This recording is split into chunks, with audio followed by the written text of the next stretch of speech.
Morning, coast and countryside people. The farmer's all finished in the field behind us, so hopefully we'll see some winter wheat coming up there soon. And meanwhile, on the plot, I've dug out a previous year's compost heap. That's the remains of it there. I've put the coarse stuff into a bag that still needs some rotting down, and the finer stuff, some of it I've sieved, and a few loads of barrow loads have gone over here. We'll have a look around the rest of the compost area on another day. But down on the plots you can see the cabbages, the potatoes, and the peas are out now, as well as the shallots. And I've covered the whole plot with a good layer of compost, which I'm going to dig all this in and then get some winter crops in, like cabbage and kale. And down in the corner, I don't know if you can see this is the remains of last year's landcress, which is a lovely winter crop. It tastes like watercress, but grows without water. It grows on land. And I found that there's not much use sowing it. It tends to come up where it drops its own seed. So I've left this in a few places, and you can see down here there's lots of little babies come up there. I'm going to scoop up some of those when I've dug it up and put a few patches in between the other crops. There's a few more by the rake over there where the seeds were lying earlier.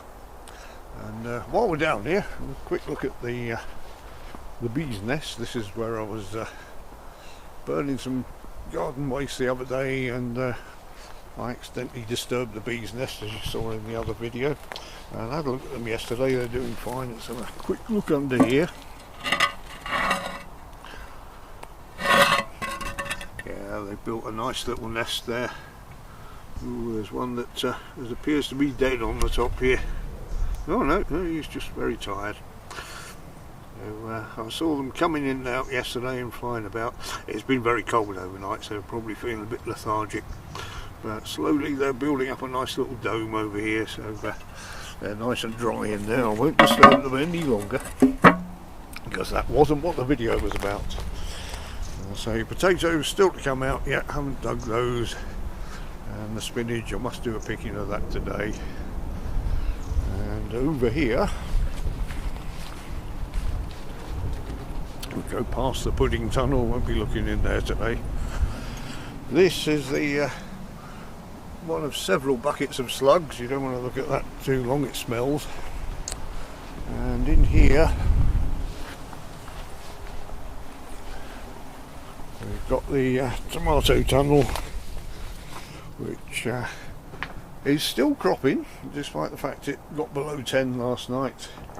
It's probably not long to go on this tunnel, because once it drops below 10, the tomatoes stop producing really. So here's some I picked earlier. Nice big one there. I've noticed you get a lot of small ones or one or two big ones. So it depends what you want really. I've noticed the slugs go for the big ones much more than the smaller ones. Anything near the ground the slugs have been having a go on, you can see down there. But there's a little bit of botrytis creeping in, I noticed this morning. And although there's still quite a few green ones on here, I don't think it's worth keeping them much longer. And just to show Ali, this is our one of our pepper plants this year. I put this one in from the potting shed where Mrs. has grown them in pots. It's actually got two peppers on there. I was wrong, I thought it only had one. But getting a bit late for these now. Another little one coming on the top there. But they do crop into November some years, so keep them crossed. As I say, probably going to be leaving this another week, do another picking, and then take the tomato plants out, because it's that time of year. Moving over to the other plot. Oh god, here comes the wind on the mic. I won't stay around too long on this one. I opened up the cold frame, so you can see I've got winter cabbage and kale and a few purple sprouting broccoli, which will go in the plot down the bottom, and probably a few in this plot here. you can see the outside tomatoes, they're only just ripening. They're just so slow this year. These were cuttings off the main plants, so the slugs have had a go at any ripe ones here, so it's probably not worth keeping those either. Beans, I've had the last picking off this morning, and what's on there now I'm going to leave for seed for next year. The pods will grow nice and big, and of course if you've got that many you can cook them as well. So but coming over here,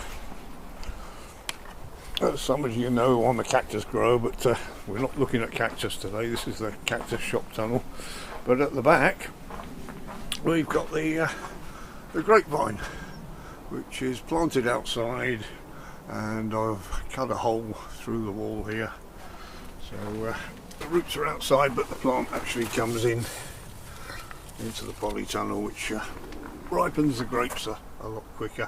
Unfortunately this variety is one with seeds in it, and Missus don't like those at all, so this might actually go at some stage if we can get another one that's a seedless variety.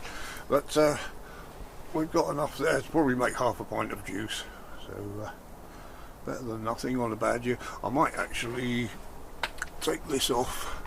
It's pegged onto the frame at the moment. This arm coming down here, I might actually string that out along the spine of the polytunnel. That'd be rather nice. It'd provide a bit of shade for the cactus as well. So there we go. I think that's an update on the plot. As I say, I'll do one on the compost area when it's a perfectly still day, because that's a terrible place to film down there with the wind. It gets on the mic and you can't hear a word that I'm saying, which is probably a good thing at some stages. So thank you all for watching, and I'll see you in the next video.